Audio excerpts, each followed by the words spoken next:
right, so there's been some ups and downs about Bungie and Marathon, and we know about Bungie leaving Marathon, or not Marathon, but Bungie leaving Destiny to work on Marathon, and Destiny's not really getting much support for it anymore. And Marathon only reaching 88,000 on its launch day and hasn't surpassed it at all.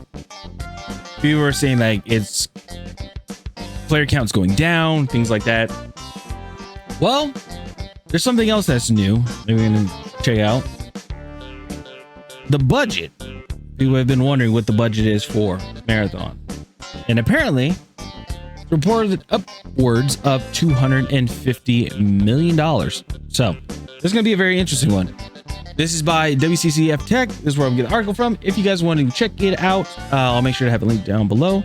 And also, if you guys do like the channel and you guys do like seeing more of this content and article reads, make sure to subscribe and also drop a like on the video. I appreciate it. All right, here we go. Let's see what they're talking about, because this is very interesting. Very, very, very interesting. All right, hold up. Whoops, I almost messed up a little bit. All right, there we go. So let's see what they have to say. So last month, Bungie released its first new game in years, which is technically just a reboot of an old series. Marathon, a new extraction shooter for PC, PS5, and Xbox Series X and S, takes the first sci-fi world Bungie created and brings it into a modern-day gaming landscape. And according to a new report from Paul Tassi at Forbes, Bungie put aside a fair chunk of change to make it. That's going to be interesting. I said, thanks so much for the 5 biddies. I appreciate it. Thank you so much. It said in report, going over the first month of Marathon being on the market and in players' hands at the end of a list of different metrics about the game. Tassi adds, I can confirm Marathon's budget is over $200 million. Likely more than $250 million. That does not include ongoing costs for maintenance and new content now. It's not looking good. It's a lot of money, but it's also not the most surprising number. Back in 2023, Marvel's Spider-Man 2 costs approximately $300 million to make. I still think that is ridiculous. Just last month, a new report from Bloomberg's Jason Schreier identified that most AAA video game budgets are going over $300 million, which is I still think is the dumbest thing ever. Most of it attributed to developer salaries.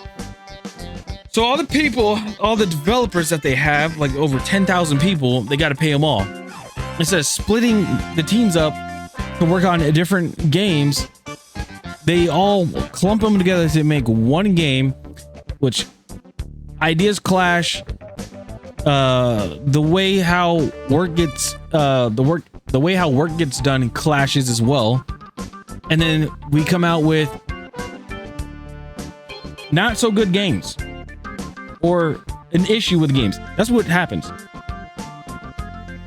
Oh man, like again, if it's like a brand new game or whatever, I don't even care. If it's a brand new game and there's no series or anything like that, you capped off at 50 million. Capped off at 50 million. People will be like, well, what about the developer salaries and stuff like that? Either people up top got to take a pay cut or that's it. That's all I gotta say. They said every year Activision spends hundreds of millions on making its annual Call of Duty titles, but unless Black Ops 7 puts the series on an unprecedented decline, the difference between Call of Duty and Marathon is that we all know Call of Duty will be back next year. Well, it looks like with Modern Warfare 4, they gotta really hit home with it, because the way how Black Ops 7 played out, not really good. All right, so amidst the onslaught of new and expensive to make live service games launching from new and story developers only to be unceremoniously shut down a year, a month, or even just 2 weeks after launch. What they're talking about is Concord there. It's difficult to know if any shooter, not only part of the video game industry biggest titles, can survive. It's true because in the FPS genre for games lately have been not so great. Everything has been very stagnant. The ones that are doing well are obviously the ones that lasted long, or that's been out like, you know, for a few years. But brand new ones, not doing so hot. I think the only one I could actually the only one I can actually think about that is doing well, that's been out like what, the last 2 years maybe, is the finals. Is it 2 years or 3 years? Either way, like that's like the most recent one I can think of that is still up and running and is good, is the finals.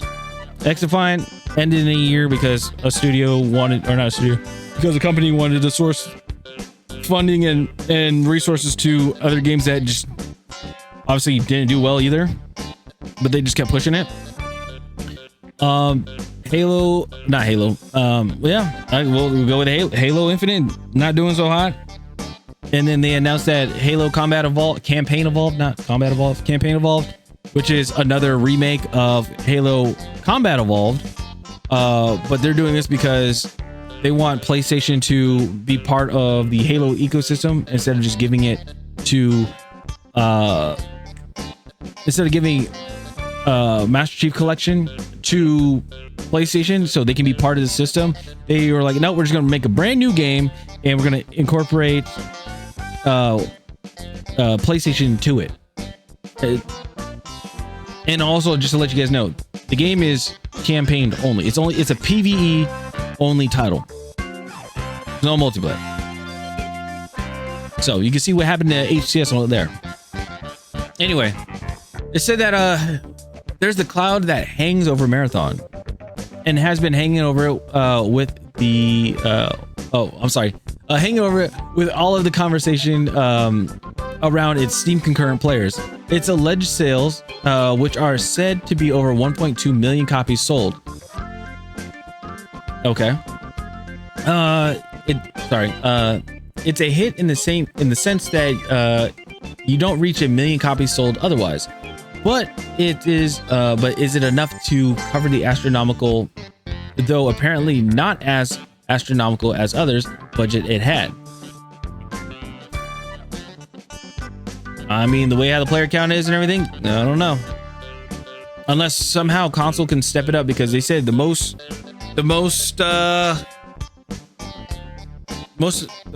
majority of the players come from Steam. So if you're looking at the current Steam numbers, actually, let's look at it now. Steam DB Marathon.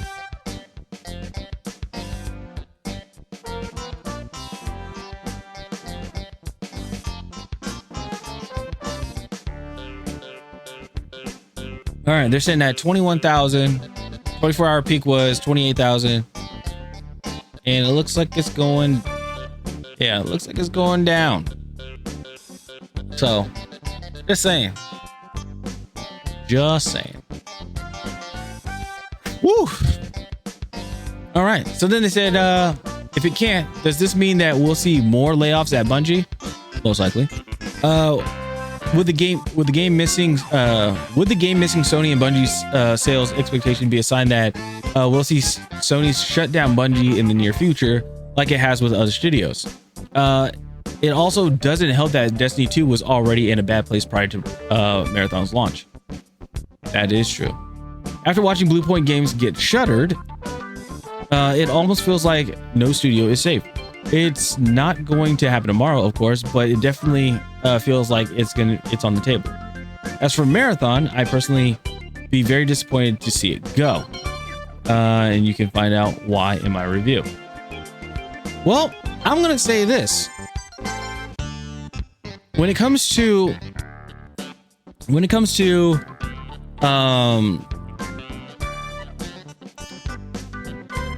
Bungie, like Sony and Bungie, I don't think Bungie would get their studio closed down. I don't think it would. They would just no longer be somewhat independent. They want to be like a game under Bungie. Bungie would go under the Sony system, I guess, or the ecosystem, I guess you would say. They would have to take orders from Sony, if that makes sense.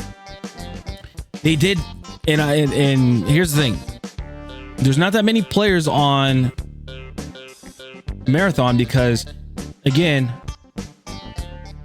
Bungie, you cut the kneecaps, you cut the legs out of Destiny players. Yes, the raids and stuff are still there, the dungeons are still there, it's fun to play, but there's too many things that happened that started that ruined Destiny. Actually, you know what? Let's look it up.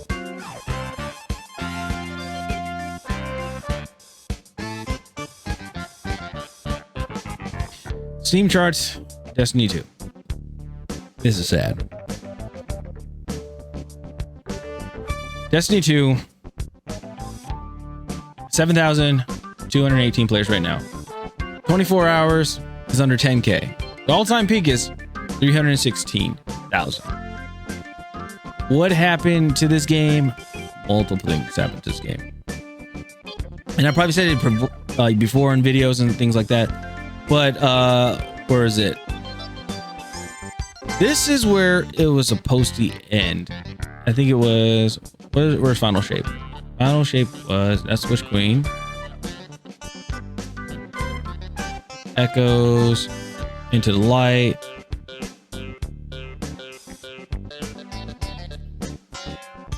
I think it's supposed to be like right here somewhere.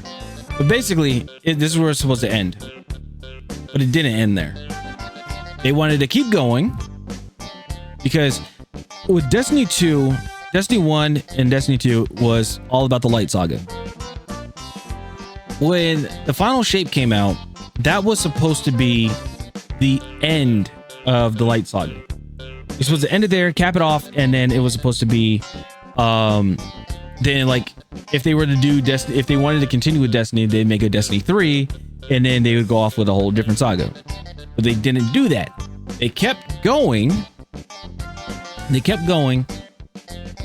And they did Edge of Fate.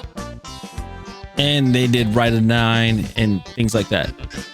And it didn't help at all. Didn't help at all. As you can tell, looking at this right here. It didn't shoot it back up or anything. It just did terrible. So again, it's like you confuse the player base right there. You're like, okay, so what are we supposed to be doing? What are we supposed to be doing? Is the game over? Is the game not over? Because you guys really made it feel like Destiny 2 is ending because of how you did the story. But now you don't want it to die out because you won't have your players, you won't have the players anymore, and you won't make enough money. So like, how does that work? So again, somehow things got lost, misconstrued, and this is why also another thing I don't like live service. Because if it wasn't live service, Destiny would have got the proper ending that it did. And then they could have went on to Marathon. Because here's the thing, Bungie already, like, they announced that, hey, they don't have that many people working on Destiny 2 because they're all focused on working on Marathon, which is fine. But don't try to keep pushing out more content and stories for Destiny 2 if you don't have that many people there, and also if you already gave us an ending for the game. That's just me personally. Now, people may disagree with me, but it's just totally fine. We're all human. That's why I like it. That's why I like having different opinions and stuff. But again, if you give it a proper ending, that's it. Leave it alone. Let it die. Let it die out. But no, you wanted to keep going with it. So, again, I don't think Sony is going to get rid of Bungie. They're not going to do that. If it's the case, they're going to lay off more people. And then on top of that, they're just going to be like, all right, you guys can do your part. We paid too much money for you guys. And you guys weren't able to deliver. Now you guys are taking orders from us. That's it. We're not just going to front you money anymore. You guys are taking orders from us. And you guys are going to just like fall under Sony and make whatever the hell that we want to make, pretty much. Blue Point Games, sucks what happened to them because they got acquired by Sony. That pretty much they were a supporting, there was like a supporting studio for like God of War or like any remakes and things like that. That's what it's supposed to be. But they were told, hey, actually, you guys can be working on a live service, God of War Online game, which obviously was one of the games that got canceled. And then Sony came back and told them like, oh, you guys didn't produce any games off of what Sony was doing.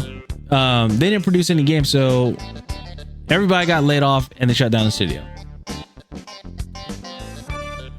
over Sony's mishap. So just letting people know about that.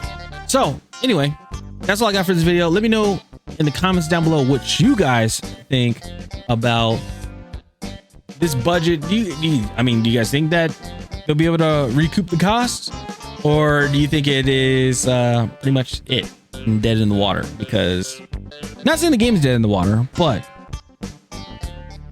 I mean 88,000, 1.2 million copies.